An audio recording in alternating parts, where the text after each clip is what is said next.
Hello friends, आज हम यहाँ पर बात करेंगे स्टैटिक के कोरिलेशन एंड रिग्रेशन से रिलेटेड क्वेश्चंस को। बहुत ही इम्पॉर्टेंट टॉपिक है आज का। और इसमें हमने जो भी प्रीवियस ईयर के क्वेश्चंस लिए हैं वो ज़्यादातर हमने न्यूमेरिकल बेस्ड लिए हैं, क्योंकि इस टॉपिक से न्यूमेरिकल से रिलेटेड क्वेश्चंस बहुत पूछे जाते हैं, फॉर्मूले पूछ लिए जाते हैं। तो स्टार्ट करते हैं। अगर आप चैनल पर नए हैं तो प्लीज़ चैनल को सब्सक्राइब कर लीजिए, साथ ही साथ बेल आइकन पर क्लिक भी ज़रूर कीजिएगा ताकि आने वाली वीडियो का नोटिफिकेशन आप तक पहुँच जाए।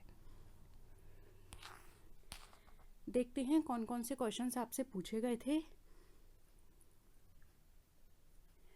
फर्स्ट है, Spearman rank correlation explores relationship between two ordinal data, two interval data, two ratio data या टू नॉमिनल डेटा। बताइए क्या लगता है आपको, कौन सा ऑप्शन सही होगा।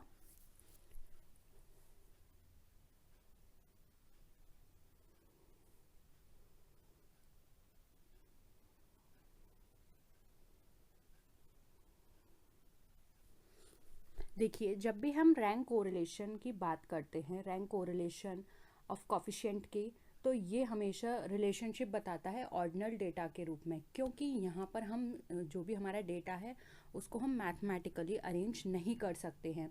तो यहाँ पर क्या होता है, उस डेटा को रैंक दे दी जाती है। तो इसमें क्या होता है, हम जो भी रैंक दी है उसको हम डिवाइड करते हैं जो भी हमारी वैल्यूज़ है उसमें, और फिर हम वहाँ पर उसका कोरिलेशन निकालते हैं। जैसे कि आप फॉर्मूला अगर लिखना चाहें तो लिख सकते हैं, क्योंकि अगर कभी रैंक से रिलेटेड कोई क्वेश्चन आया या फॉर्मूला भी आपसे पूछा गया तो आपको पता हो। तो देखिए, इसको डिनोट करते हैं इस तरह से, RS1 6 समेशन होता है जो भी आपको डेटा हुआ है उसको आपने सम अप कर दिया, ठीक है। D² अपॉन n की पावर 3 माइनस n। तो ये हमारा फॉर्मूला होता है रैंक कोरिलेशन का निकालने का, ठीक है। नेक्स्ट आइए, the mean of a distribution is 14 and the standard deviation is 5। What is the value of the coefficient of variation. अब आपको बताना है कोफिशिएंट ऑफ वेरिएशन की वैल्यू क्या होगी। 16.4%, 35.71%, 70% या फिर 280%। बताइए।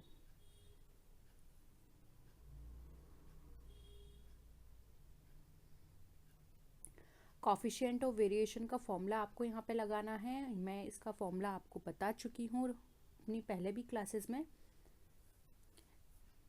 देखिए, हमें दे रखा है मीन 14, ठीक है। फिर हमें दे रखा है यहाँ पे SD, जिसको हम सिग्मा भी बोलते हैं, ये हमें दे रखा है स्टैंडर्ड डेविएशन 5। अब कॉफिशिएंट ऑफ वेरिएशन का फॉर्मूला लगा दीजिए। तो ये क्या होता है, सिग्मा अपॉन मीन इंटू 100। तो सिग्मा हमें 5 है, स्टैंडर्ड मीन हमें 14 है, मल्टीप्लाई बाय 100। अब इस वैल्यू को पुट करके आप आंसर निकाल लीजिए। हमारा आंसर यहाँ पे निकल कर आएगा 35.71%, ठीक है। ऑप्शन 2 हमारा राइट आंसर है। क्लियर है। इस क्वेश्चन में कुछ भी ऐसा नहीं था, बस आपको जो वैल्यूज़ दी थी उसमें फॉर्मूला में पुट करके और उसको सॉल्व करना था, ठीक है। तो सबके फॉर्मूले आप अच्छे से याद कर लीजिए। नेक्स्ट है, when quantitative measures for certain factors can't be fixed, the measure which is generally adopted is known as standard deviation, range, quartile deviation, rank correlation coefficient।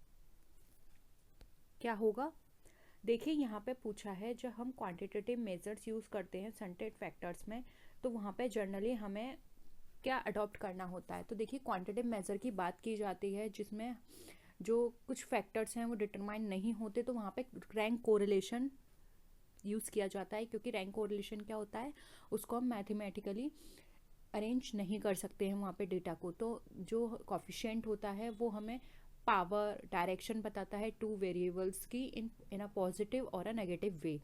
तो रिजल्ट यहाँ पे कैसा होता है हमारा, या तो +1 में आएगा या फिर हमारा -1 में आएगा। ठीक है, तो ऑप्शन 4 यहाँ पे हमारा rank correlation coefficient right answer हो जाएगा। नेक्स्ट क्वेश्चन देखिए, a functional relationship between two variables is called. अब दो वेरिएबल्स के बीच में अगर फंक्शनल रिलेशनशिप डेवलप की बात करें तो ये क्या होगा, correlation analysis, time series analysis, regression analysis या फिर एसोसिएशन एट्रीब्यूट्स, क्या होगा?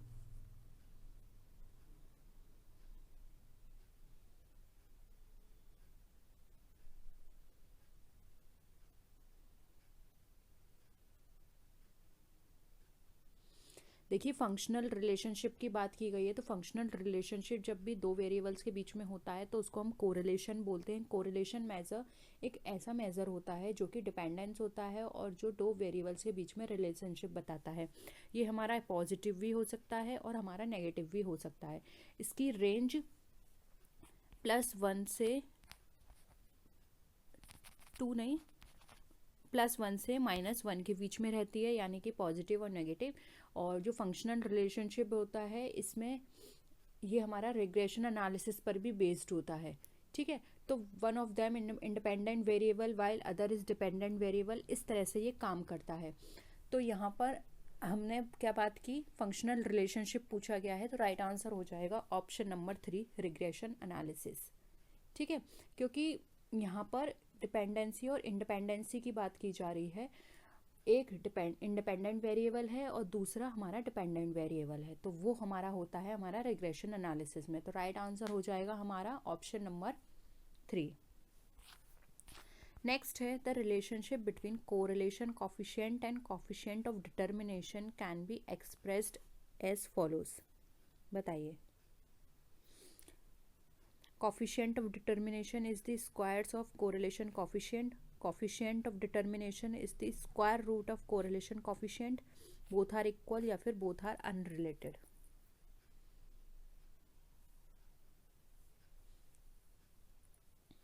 क्या होगा? देखो, कुछ चीज़ें तो कोरिलेशन की आपकी समझ में आ गई हैं कि कोरिलेशन हमारे क्या बताता है, दो वेरिएबल्स के बीच में रिलेशनशिप डेवलप करता है। ये नेगेटिव भी हो सकता है, पॉजिटिव भी हो सकता है। और correlation coefficient and coefficient of determination की बात करें तो ये square root of correlation coefficient होता है, इसलिए ऑप्शन 2 हमारा राइट आंसर हो जाएगा। और यहाँ पर हम अगर बात करें कोरिलेशन ऑफ डिटर्मिनेशन की, तो इसको हम इस तरह से लिखते हैं। और correlation of coefficient of correlation की बात करें तो इसको हम इस तरह से लिखते हैं। ठीक है, तो हम ऐसे भी लिख सकते हैं। अगर हम बात करें CD यानी कि कोरिलेशन कॉफिशिएंट ऑफ डिटर्मिनेशन की, तो वो इक्वल होगा correlation of coefficient of square root. ठीक है, तो ये इस तरह से होगा हमारा आंसर। नेक्स्ट है, if correlation coefficient is 0.8 then the coefficient of alienation shall be. बताइए, अगर कोरिलेशन कॉफिशिएंट 0.8 है तो कॉफिशिएंट ऑफ अलाइनेशन हमारा क्या होगा? फॉर्मूला मैं आपको बता देती हूँ, अगर नहीं पता है और प्लीज़ इन सब फॉर्मूले को एक नोटबुक में आप नोट करके उसको सारे याद कर लेना अच्छे से। ये इसका फॉर्मूला है, अब इसमें आप वैल्यू पुट कर दीजिए।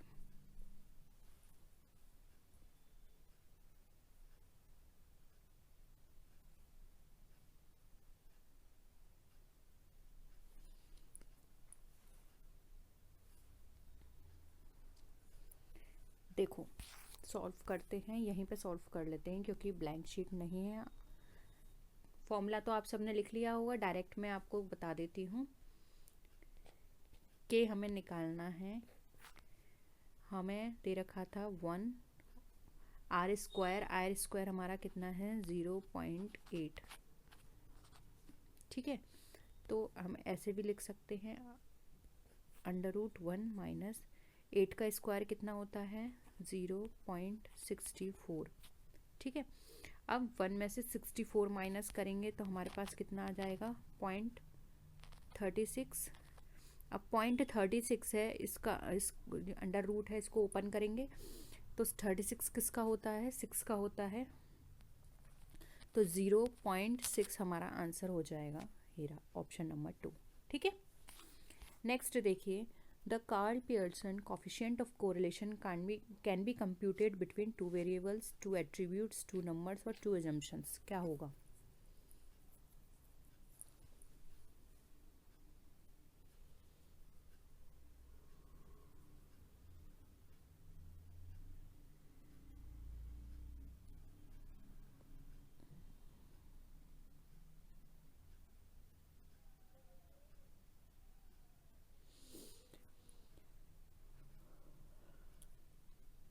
देखिए यहाँ पे राइट आंसर हो जाएगा ऑप्शन नंबर 1। अब इसको थोड़ा सा समझ लेते हैं। जो Karl Pearson coefficient of correlation होता है वो हमें डिपेंडेंस की डिग्री देता है और यहाँ पर हमारे टू वेरिएबल्स के बीच में ये रिलेशनशिप डेवलप करता है।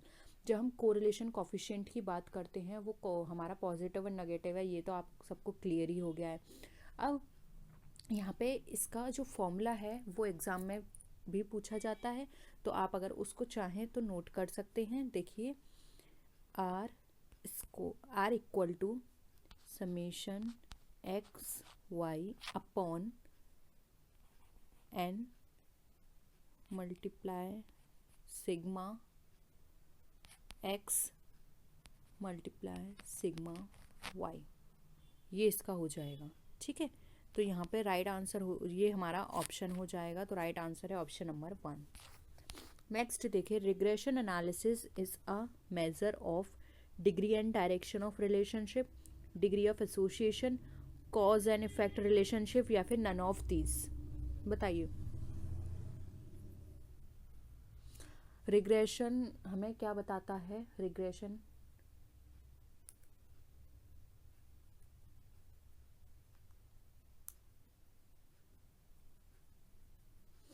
देखिए, रिग्रेशन एनालिसिस हमें हमेशा कॉज एंड इफेक्ट रिलेशनशिप बताता है। इसमें एक वेरिएबल हमारा डिपेंडेंट होता है और दूसरा या उससे भी ज़्यादा डिपेंडेंट हमारे वेरिएबल्स होते हैं, यानी कि एक डिपेंडेंट होगा और दूसरा हमारा इंडिपेंडेंट होगा, और ये हमें कॉज एंड इफेक्ट रिलेशनशिप बताता है। यानी कि अगर हमारा एक वेरिएबल बढ़ रहा है तो इसके क्या कारण है, दूसरा वेरिएबल घट रहा है तो उसके क्या कारण है, ये उस पर कितना डिपेंडेंट है, ये उस पर कितना डिपेंडेंट नहीं है, तो ये उसके कारणों को बताता है। जबकि कोरिलेशन सिर्फ ये बता देता है कि ये उस पर इतने % डिपेंड है, ये उस पर इतने % लाई कर रहा है, लेकिन क्यों लाई कर रहा है ये नहीं बताएगा। ये कौन बताता है? ये हमें रिग्रेशन बताता है। तो ऑप्शन 3 हमें राइट आंसर हो जाएगा। नेक्स्ट देखिए, if the ranks of two attributes in a sample are as follows.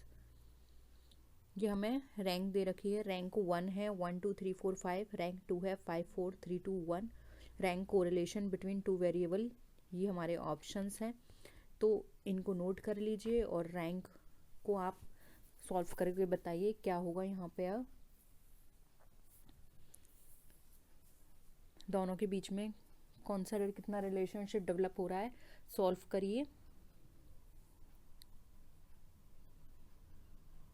Rank तो आपको निकालनी आती होगी और फिर उसमें फॉर्मूले को पुट कर दीजिए, जो मैंने अभी आपको पहले बताया था फॉर्मूला, फर्स्ट क्वेश्चन में ही बताया था।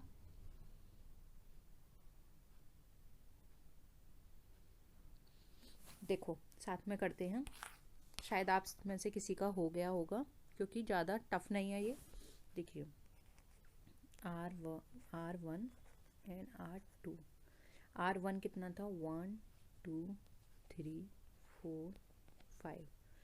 R2 था 5 4 3 2 1। इस तरह से काम कर रहा था ये। ठीक है, अब देखिए, रैंक कोरिलेशन में क्या होता है, R2 से R1 माइनस करेंगे, जिसको हम D से डिनोट करते हैं, R2 माइनस R1।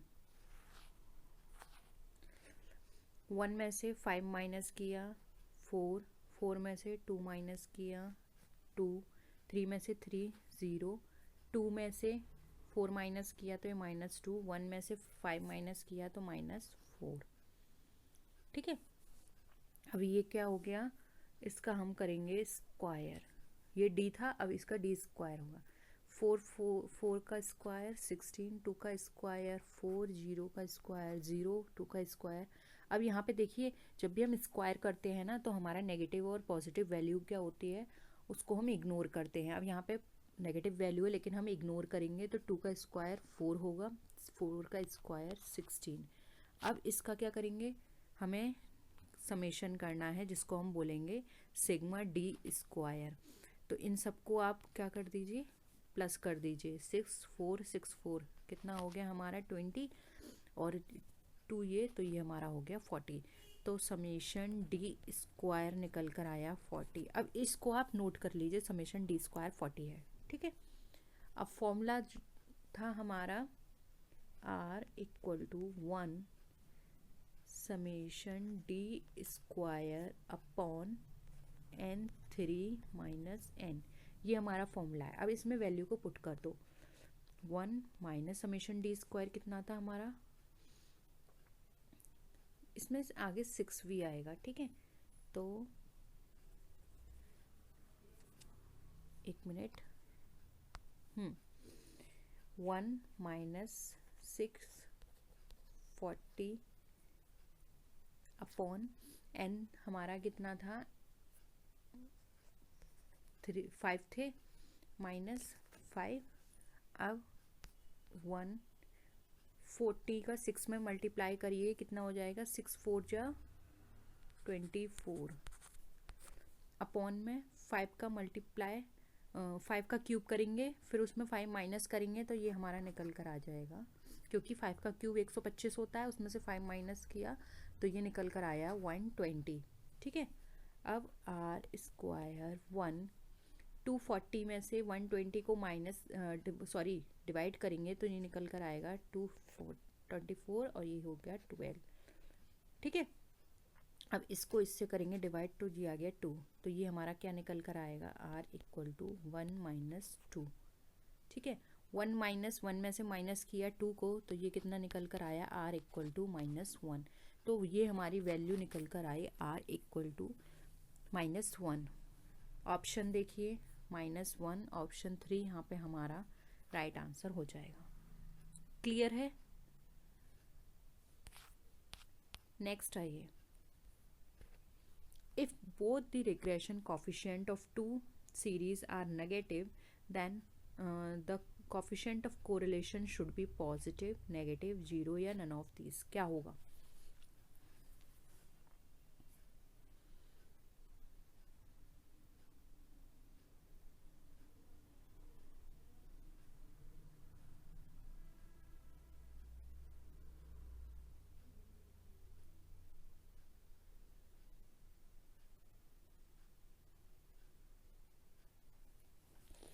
देखिए अगर हमारे रिग्रेशन कॉफिशिएंट के दोनों ही डेटा सीरीज कैसी हैं, नेगेटिव हैं, तो यहाँ पे कोरिलेशन कॉफिशिएंट उन दोनों के बीच का भी नेगेटिव ही होगा, ठीक है। इफ बोथ बी एक्स और b y x are negative then their correlation will also be negative.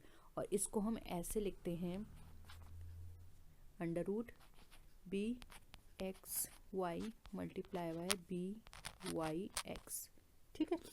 तो यहाँ पर राइट आंसर हो जाएगा ऑप्शन नंबर 2। नेक्स्ट है positive perfect correlation is. Positive perfect correlation कैसा होता है, देखिए पॉजिटिव है यानी कि प्लस होगा, परफेक्ट है यानी कि फुल नंबर है यानी कि 1, तो हमारा पॉजिटिव परफेक्ट कोरिलेशन होता है हमारा ऑप्शन नंबर 1। और यही होता है नेगेटिव परफेक्ट कोरिलेशन, तो ये हो जाता है -1। अब देखो इसका एक सीरीज है वो आप नोट कर लीजिए, वैसे तो सबको पता ही होगा। देखिए जब भी हमारी वैल्यू ±0.25 पर होगी तो ये हमें बताएगी लो इंटेंसिटी, ठीक है। और जब भी हमारी -0.25 से वैल्यू हमारी -0.75 के बीच में होगी तो ये बताएगी हमें मीडियम इंटेंसिटी। और जब प्लस 25 से प्लस 75 के बीच में होगी तो ये भी हमें मीडियम इंटेंसिटी बताएगी, लेकिन पॉजिटिव, ठीक है। और जब हमारी वैल्यू हो जाएगी -75 से -99 के बीच में, तो ये हमें बताएगी हाई इंटेंसिटी लेकिन नेगेटिव, ठीक है, नेगेटिव हाई इंटेंसिटी। और जब प्लस 75 से प्लस 0.99 के बीच में वैल्यू आएगी तो ये भी हमें हाई इंटेंसिटी बताएगी लेकिन पॉजिटिव। तो ये हमारी नेगेटिव है, ये भी हमारी नेगेटिव है, ये वाली हमारी पॉजिटिव है, ये वाली हमारी पॉजिटिव है। तो इस तरह से सारी चीज़ें हमारी चलती हैं, ठीक है। अगेन रैंक का एक क्वेश्चन है, ये आप वैल्यू पुट कर लीजिए अपने नोटबुक में, फिर इसको सॉल्व करिए। फॉर्मूला आपको लगाना है रैंक का सॉल्व करके।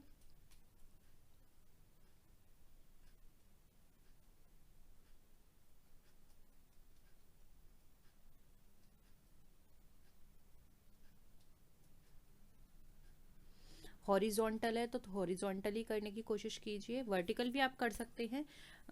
मेरी स्क्रीन छोटी है तो मैं हॉरिजॉन्टल करूँगी, ठीक है। तो अगर आप साथ में मेरे करें तो हॉरिजॉन्टल कीजिएगा।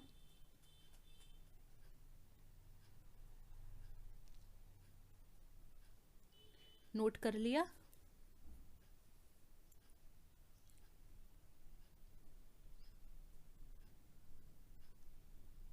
आई होप आपने नोट कर लिया होगा, नहीं तो आप स्क्रीनशॉट ले लीजिए और साथ में करिए, बाद में आप फिर उसको देख लेना, ठीक है। देखिए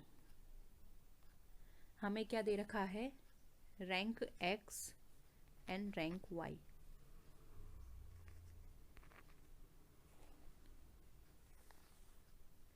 रैंक एक्स पहले है 3, 5, 3, 4, 8,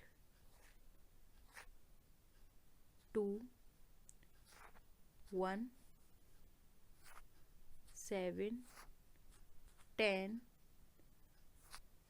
है ये 6 एंड देन 9, ठीक है। y में हमें पहले दे रखा है 3, 7, 5, 9, 2, 1 के नीचे हमें है 4 दे रखा था, फिर 7 के नीचे 1, 10 के नीचे 10, 6 के नीचे 8 एंड 9 के नीचे हमें दे रखा था 6, ठीक है। ये हमें वैल्यू दे रखी थी। अब हमें क्या निकालना है, डी क्या होता है, x और y को माइनस करके निकालते हैं। अब x और y को y एंड x को माइनस करके, y एंड x,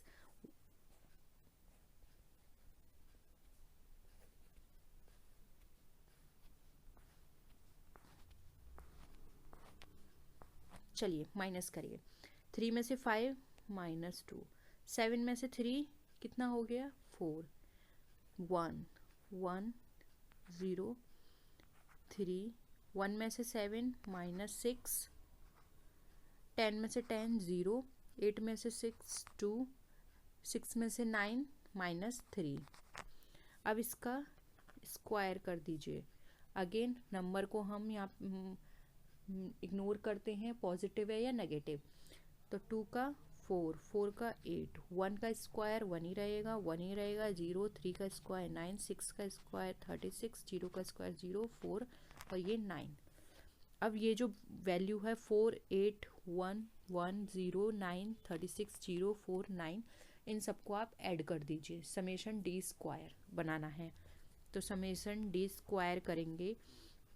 4 और 8 12, 12 एंड 2 14, फिर 19 एंड 36, 0, 4 एंड 9, इन सबको ऐड करेंगे तो हमारे निकल के आ जाएगी वैल्यू 18। 80 आई। अब फॉर्मूले में पुट कर दीजिए। फॉर्मूला क्या था, 1 - 6 summation d square upon n3 - n। Numbers हमारे कितने दे रखे थे, नंबर हमें दे रखे थे 10, टोटल 10 नंबर थे वो। अब तो देखिए 1 माइनस 6 समेशन डी स्क्वायर हमारा कितना निकल कर आया था 80 अपॉन एन हो गया। अब इसे हम सॉल्व करते हैं।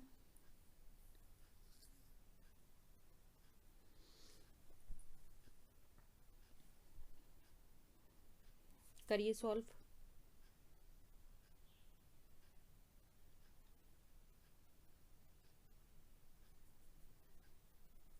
देखिए 1 माइनस 480 मिलेगा यहाँ मिलेगा हमें 990। अब इसको 0 से 0 काट दीजिए, बचा हमारे पास ये। इसको सॉल्व करिए तो ये आएगा 1 माइनस 0.484। ठीक है, इसको भी सॉल्व करेंगे। 1 में से 0.484 को माइनस करेंगे तो निकल कर आएगा 0.516। तो ये हमारा R निकल कर आ जाएगा 0.516। इसको हम ऐसे भी लिख सकते हैं 0.52। ठीक है, देखिए जो ऑप्शन में हमारे पास कहाँ पर है, माइनस में आई है वैल्यू हमारी कि प्लस में आई थी। ठीक है, क्योंकि 1 ज़्यादा था तो यहाँ पर हो जाएगा हमारा ऑप्शन नंबर 1। ठीक है, नेक्स्ट देखिए, if the regression coefficient are 0.8 and -0.2 then the value of correlation coefficient will be. Answer करिए, साथ में ही करते हैं, सिंपल है।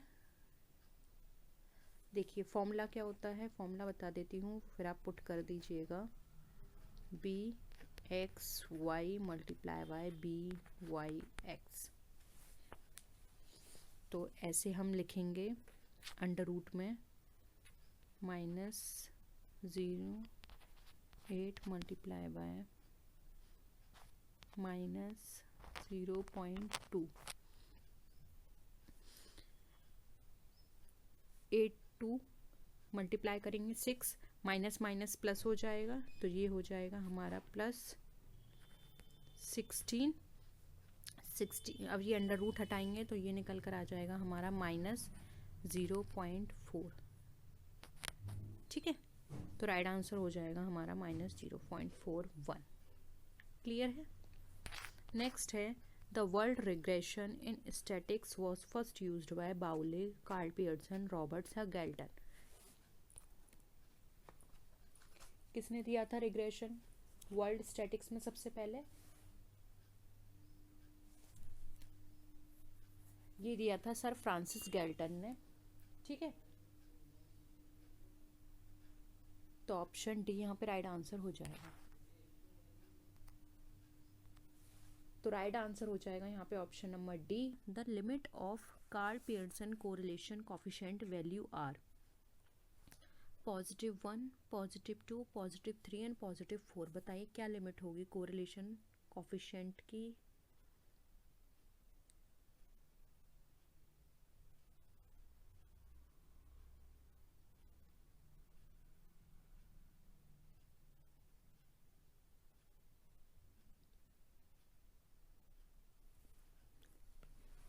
देखिए जब भी हम कार्ल पियर्सन कोरिलेशन कोफिशिएंट की बात करते हैं तो इसकी जो वैल्यू होती है वो हमारी माइनस और +1 पर हमारी यहाँ पर लाई करती है।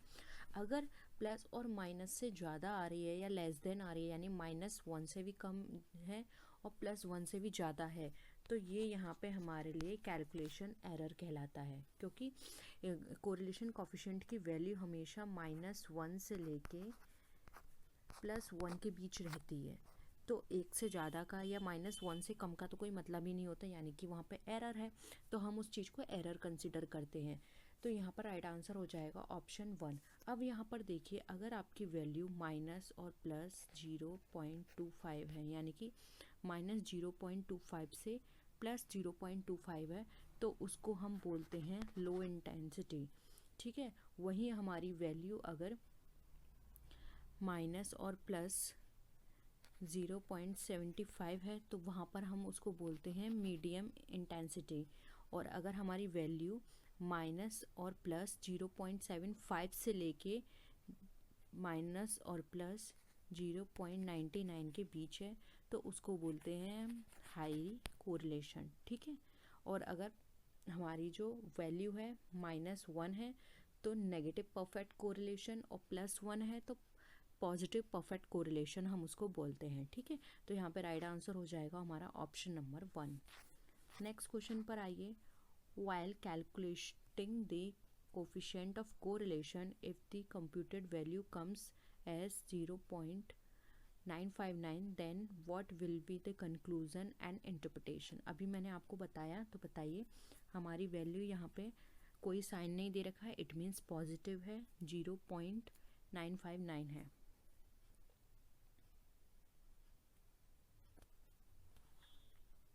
क्या कहलाएगी ये वैल्यू?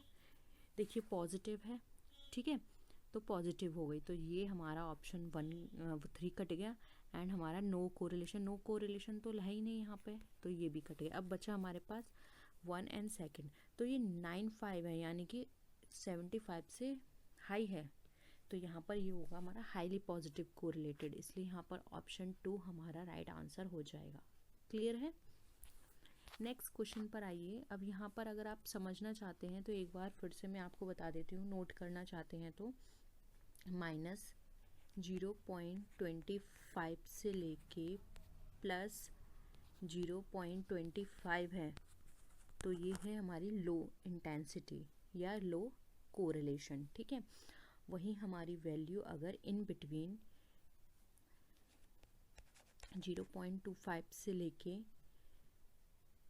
-0.75 या +0.25 से -75 से 0.75 है, तो ये हमारा कितना है? मीडियम। वहीं हमारी अगर वैल्यू +0.25 से वहाँ पे 99 तक है, तो वो हमारा हाईली होता है, और -1 से लेके +1 ये हमारी इसकी रेंज होती है, यानी कि ये हमारा -1 से +1 के बीच में ये लाई करता है, ठीक है। नेक्स्ट क्वेश्चन देखिए। If the value of any regression coefficient is 0 than 2 variables are, यानी कि रिग्रेशन कॉफिशिएंट हमारा 0 है तो 2 वेरिएबल्स कैसे होंगे? डिपेंडेंट, इंडिपेंडेंट, कोरिलेटेड या फिर क्वालिटेटिव? बताइए।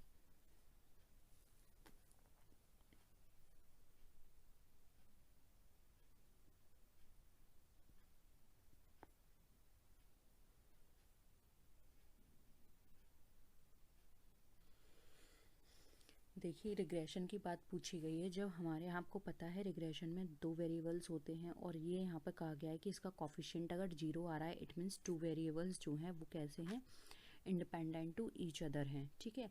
जब हमारी 2 रिग्रेशन लाइंस इंटरसेक्ट करती हैं एक दूसरे से परपेंडिकुलर, तो वहाँ पे डिग्री ऑफ कोरिलेशन उनके बीच में 0 रहेगा, ठीक है। तो यहाँ पे राइट आंसर हो जाएगा option number 2, independent. Next question है, a perfect correlation is signified by. एक परफेक्ट कोरिलेशन किससे सिग्निफाई किया जाता है? 0, -1, +1, -1 और +1? बताइए।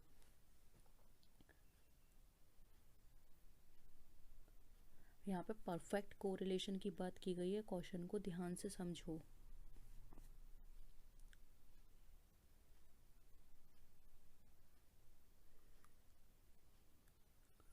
ये क्वेश्चन एग्ज़ाम में भी पूछा गया था, जहाँ पर इसका जो आंसर है बहुत ज़्यादा यहाँ पे डिस्कशन चला था कि क्या होगा इसका आंसर। जब अगर हम बोर्ड की माने तो यहाँ पर उसको ऑप्शन सी बताया गया था, लेकिन देखिए यहाँ पर डिस्कशन क्या हुआ था कि यहाँ पे परफेक्ट कोरिलेशन पूछा गया है। यहाँ पे परफेक्ट नेगेटिव कोरिलेशन या परफेक्ट पॉजिटिव कोरिलेशन नहीं पूछा गया है, तो आंसर होना चाहिए 4, लेकिन यहाँ पे बोर्ड ने इसको आंसर माना था सी, ठीक है। तो यहाँ पर आंसर होना चाहिए 4, माइनस भी हो सकता है परफेक्ट, क्योंकि अभी हमने पढ़ा था अगर हमारा -1 है तो परफेक्ट नेगेटिव कोरिलेशन है, और अगर हमारा +1 है तो परफेक्ट पॉजिटिव कोरिलेशन है। तो परफेक्ट कोरिलेशन की बात की जा रही है, तो वहाँ पे +1 को माना था। तो आप देखिए अगर एग्ज़ाम में पूछा जाता है फिर से ये क्वेश्चन, तो आप इसको किस तरह से देखते हैं, ठीक है। फिर उसके बाद में उसको कम्प्लीटली रॉन्ग बोल दिया गया था, तो उस हिसाब से आंसर 4 होना चाहिए।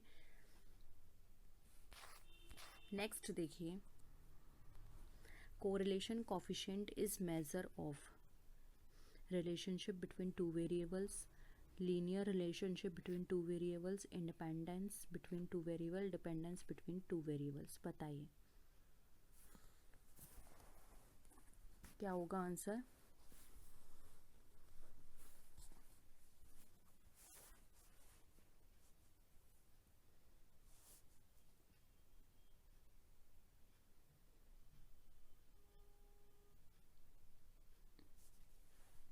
देखिए, कोरिलेशन कोफिशिएंट की बात की जा रही है, तो कोरिलेशन कोफिशिएंट जो होता है हमारा लीनियर रिलेशनशिप को बताता है दो वेरिएबल्स के बीच में। ये बिलीव किया जाता है कि अगर हम किसी भी आइटम के पेयर्स बनाएं और उनको एक शीट पे डॉट से लिखें, ठीक है, तो वहाँ पर एक स्ट्रेट लाइन ड्रॉ हो जाती है उन डॉट को मर्ज करने पर, ठीक है। तो यहाँ पर क्या है, ये बहुत सारे फैक्टर्स हैं जो कि अफेक्ट करते हैं कोरिलेशन डेटा को, ड्यू टू विच जो नॉर्मेलिटी होती है वो वहाँ पर आ जाती है। तो हम ये कह सकते हैं कि इसके कारण कॉज एंड इफेक्ट रिलेशनशिप भी डेवलप होता है इंडिपेंडेंट वेरिएबल के बीच में। तो हम इस केस में ये नहीं कह सकते कि यहाँ पे जो भी रिलेशन इनके बीच में डेवलप हो रहा है वो हमारा मीनिंगलेस कोरिलेशन है। तो यहाँ पर इन दोनों के बीच में जो रिलेशनशिप डेवलप होता है वो हमारा लीनियर रिलेशनशिप कहलाता है, ठीक है। तो ऑप्शन 2 यहाँ पे हमारा राइट आंसर हो जाएगा। नेक्स्ट क्वेश्चन देखिए, what type of data is not suited for calculation of Karl Pearson correlation coefficient, nominal, ordinal, interval या रेशियो। बताइए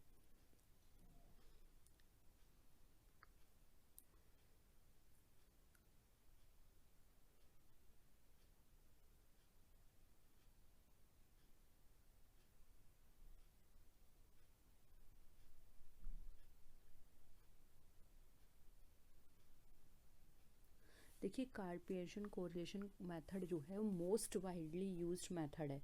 कार्ल पियर्सन कोरिलेशन में क्या होता है, ये हमें डायरेक्शन भी बताता है और कोरिलेशन की क्वांटिटी को भी बताता है कि वो कितना कोरिलेटेड है एक दूसरे से, ठीक है। तो ये क्या कर रहा है, हमें क्लैरिटी दे रहा है, प्रिसाइज फॉर्म में हमें सारी इन्फॉर्मेशन दे रहा है। तो हम ये बोल सकते हैं कि जो हमारा कार्ल पियर्सन कोरिलेशन कोफिशिएंट है वो नॉमिनल डेटा को बिल्कुल भी वहाँ पे सूट नहीं करता है, वो उसके लिए हेल्पफुल नहीं होता है। तो राइट आंसर हो जाएगा ऑप्शन नंबर 1, नॉमिनल डेटा, ठीक है। क्योंकि यहाँ पर कार्ल पियर्सन जब भी किसी डेटा को कैलकुलेट करता है, ब्रीफली एक्सप्रेस करता है, तो ये कैलकुलेट किया जाता है on the basis of arithmetic mean and standard deviation, ठीक है। तो वहाँ पे नॉमिनल वैल्यू का तो कोई मतलब ही नहीं होता, इसलिए यहाँ पर ऑप्शन 1 राइट आंसर हो जाएगा। नेक्स्ट क्वेश्चन देखिए, if correlation coefficient between two variables is uncertain it implies, देखिए यानी कि दो वेरिएबल्स के बीच में अनसर्टेनिटी है, तो ये क्या बताती है।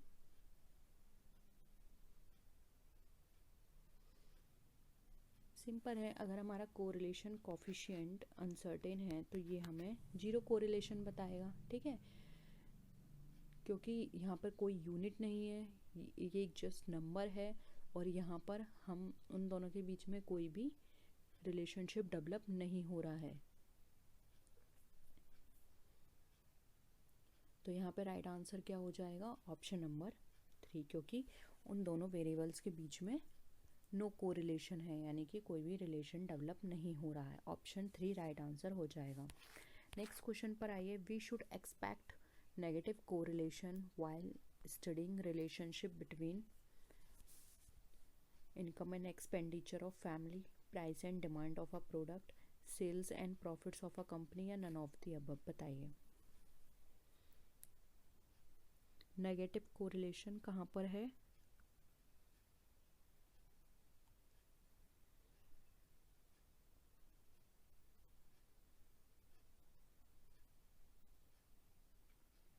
देखिए, यहाँ पर नेगेटिव कोरिलेशन की बात की गई है। अब देखिए, एक फैमिली की इनकम बढ़ रही है तो एक्सपेंडिचर तो बढ़ेगा, क्योंकि अब उसके पास इनकम है तो उसके खर्चे भी बढ़ेंगे, वो और लग्जरी प्रोडक्ट में खर्च करेंगे या जो प्रोडक्ट वो उन्हें परचेस करना है उनमें वो खर्च करेंगे, तो यहाँ पे तो पॉजिटिव है।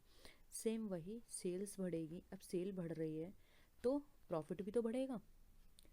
जबकि यहाँ पर क्या है, प्राइस बढ़ रहे हैं तो डिमांड कम हो रही है, तो यहाँ पे क्या है, नेगेटिव है। तो नेगेटिव कोरिलेशन हमसे पूछा गया है, तो ऑप्शन 2 यहाँ पे राइट आंसर हो जाएगा। ठीक है, नेक्स्ट क्वेश्चन देखिए, the lines of regression intersect at the point. अब जो रिग्रेशन की लाइन है वो इंटरसेक्ट कहाँ पर करती है, x y x y x y x y, बताइए। देखिए यहाँ पर टाइपिंग में नहीं ऐसा दिख रहा था, यहाँ पर आप समझ लीजिए एक्स एंड वाई, और ये है अर्थमेटिक मीन एंड वाई, फिर ये है वाई एंड एक्स के ऊपर इस तरह से, एंड एक्स के ऊपर एंड वाई के ऊपर इस तरह से निशान है। ठीक है,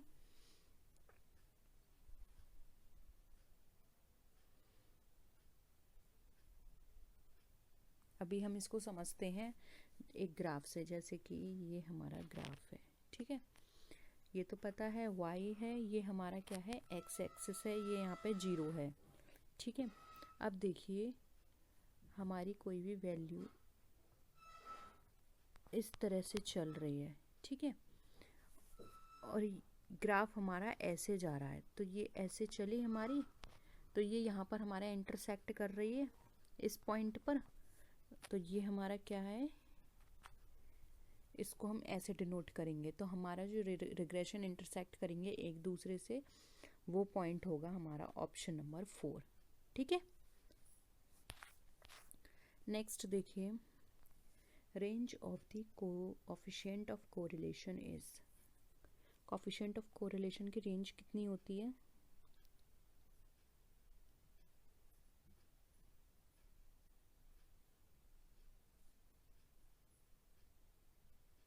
स्टार्टिंग में ही मैंने बताया था, जब भी हम कोरिलेशन कोएफिशिएंट का रिलेशनशिप डेवलप करते हैं दो वेरिएबल्स के बीच में, तो इसकी रेंज लाई करती है -1 से +1 के बीच में। तो ऑप्शन 3 हमारा राइट आंसर हो जाएगा।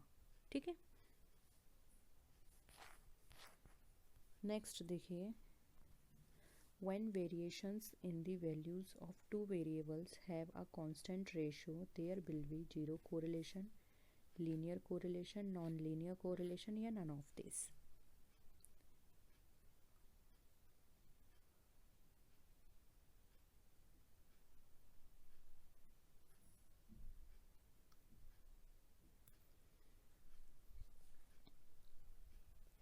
देखिए यहाँ पर इसका राइट आंसर हो जाएगा ऑप्शन नंबर 2 लीनियर कोरिलेशन। अब नेक्स्ट क्वेश्चन है, the sum of squares of deviation of 20 observations from their mean is 720 and the mean is 60, the coefficient of variation is 5%, 10%, 15% या फिर 20%। बताइए क्या होगा आंसर।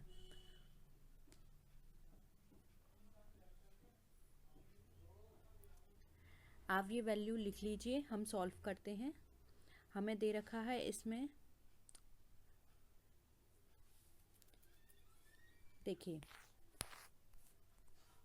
स्टैंडर्ड डेविएशन का फॉर्मूला लगाते हैं, क्या होगा, √, हमें दे रखा है वेरिएशन 720 और हमें दे रखा था नंबर्स हमें 20 दे रखे थे।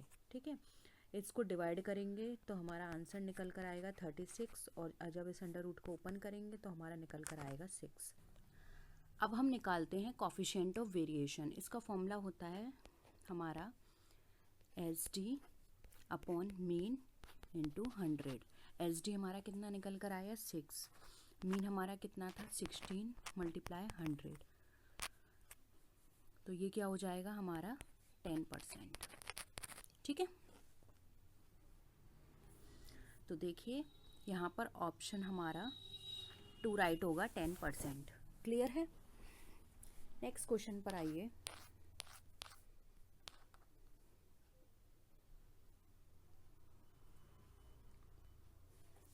कोरिलेशन इज एक्सप्रेस्ड बाय, हमें बताना है कोरिलेशन किससे एक्सप्रेस किया जाता है।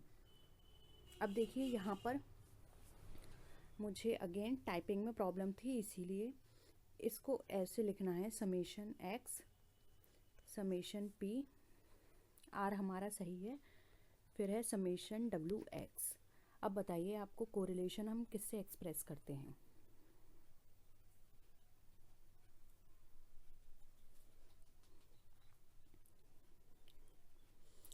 देखिए कोरिलेशन जो होता है वो हमारा इंग्लिश अल्फ़ाबेट स्मॉल आर से लिखा जाता है, इसलिए ऑप्शन 3 यहाँ पे हमारा करेक्ट आंसर हो जाएगा। ठीक है, कोरिलेशन हमें दो वेरिएबल्स के बीच में रिलेशनशिप बताता है। ये पॉजिटिव और नेगेटिव हो सकते हैं, यानी -1 से +1 के बीच इसकी रेंज होती है। ठीक है, नेक्स्ट क्वेश्चन देखिए,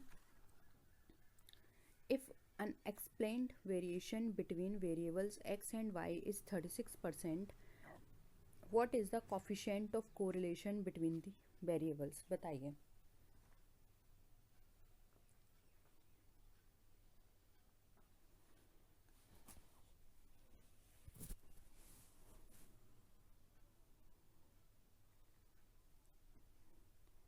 हमें वेरिएशन कितना दे रखा है, 36।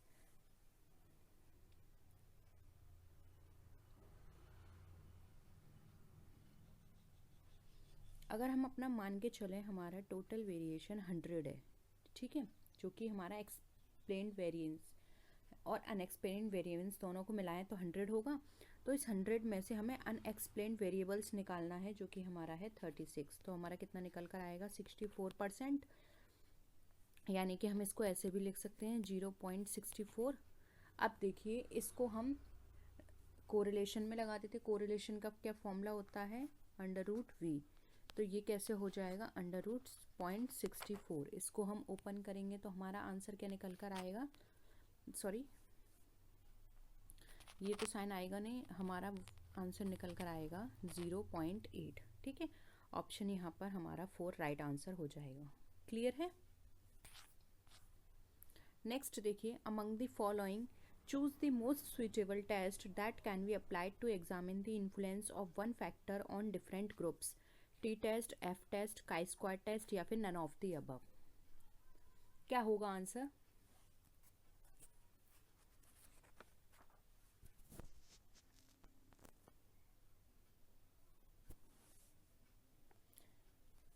देखिए जब भी मोस्ट अप्रोप्रिएट टेस्टिंग मेथड की बात की जाती है तो वो हमारा कहलाता है एफ टेस्ट।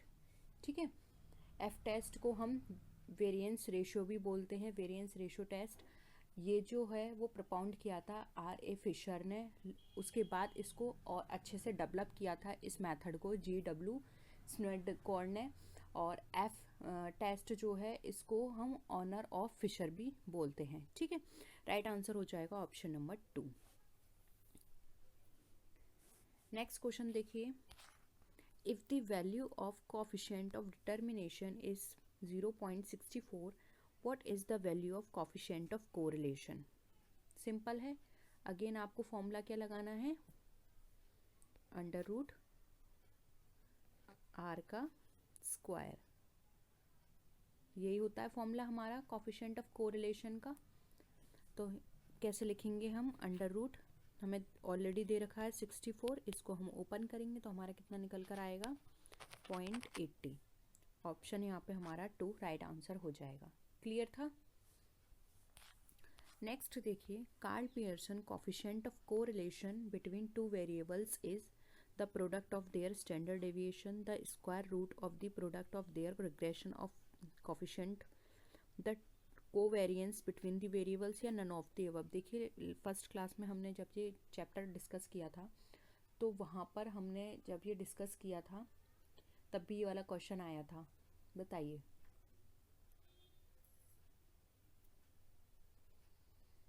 सिंपल है, इसका फॉर्मूला होगा R sigma x multiply by sigma y। तो ये हो जाएगा square root of the product of their regression coefficient. ठीक है, नेक्स्ट क्वेश्चन देखिए, if the arithmetic mean is 25, the standard deviation is 6.25, then coefficient of variation will B.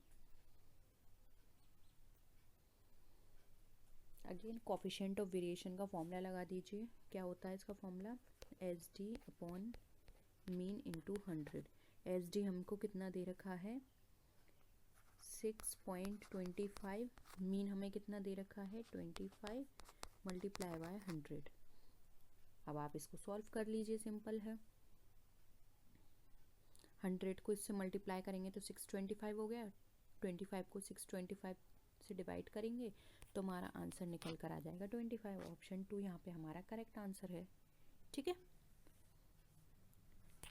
Next देखिए, if coefficient of correlation is +0.9 then it shows. Plus है तो यानी positive होगा, और 0.9 है यानी कि हाई वैल्यू शो कर रहा है, तो ये हमारा क्या हो जाएगा, हाई अमाउंट ऑफ कोरिलेशन, जो कि हमने ऑलरेडी डिस्कस कर चुका है। ठीक है, नेक्स्ट देखिए, there is a correlation between weight gain with age. Correlation हमें बताना है वेट गेन और किसके बीच में होगा, एज के बीच में, तो वो कैसा है, लीनियर है, कर्वीलीनियर, नेगेटिव या पॉजिटिव। देखिए ये एक पॉजिटिव कोरिलेशन है, क्योंकि देखिए एक 5 साल के बच्चे का वेट देखिए, 5 साल के बच्चे का जितना वेट है, माना 5 साल के बच्चे का वेट हम 25 लेके चल रहे हैं, ठीक है, ज़्यादा है लेकिन हम 25 लेके चल रहे हैं। अब वहीं 25 साल का वेट कितना होगा, 75 होगा, ये भी ज़्यादा है। लेकिन हमें यहाँ पे ये क्या बता रहा है कि ये जो जैसे जैसे उम्र बढ़ेगी वैसे वैसे वेट भी बढ़ेगा, तो ये यहाँ पे पॉजिटिव है। एज बढ़ने के साथ वेट भी बढ़ेगा, और एज कम होती है तो कम वेट रहता है, बढ़ती है तो जो वेट भी साथ में बढ़ता है, तो यहाँ पर ये हमें पॉजिटिव कोरिलेशन बता रहा है। ठीक है, तो यहाँ पे ऑप्शन 4 हमारा राइट आंसर हो जाएगा। ठीक है, तो यही थे हमारे आज के क्वेश्चंस। होप आपको सारे क्वेश्चंस क्लियर हैं। किसी भी क्वेश्चन में डाउट है नीचे कमेंट सेक्शन में आप ज़रूर बताइएगा। नेक्स्ट वीडियो में आपसे मिलेंगे, तब तक के लिए टेक केयर, बाय बाय।